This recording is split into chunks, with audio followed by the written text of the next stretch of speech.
Na escola Jardim dos Ventos, a diretora Solange anunciou uma ideia genial: o Campeonato do Riso Silencioso.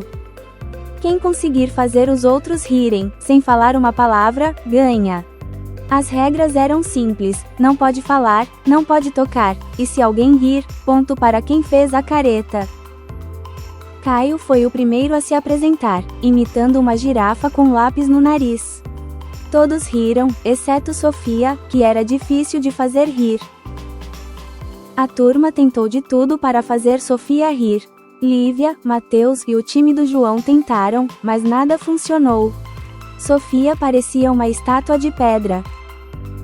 Finalmente, Tamires entrou em cena sem fantasia ou mímicas. Ela apenas pegou um espelho e fez uma careta imitando Sofia. E então, Sofia riu de verdade. No final, todos estavam rindo, e a diretora Solange lembrou que fazer alguém sorrir é uma vitória sem troféu, mas que fica no coração. A moral da história é clara: você não precisa de palavras para fazer alguém feliz. Às vezes, um olhar bobo e uma careta bastam.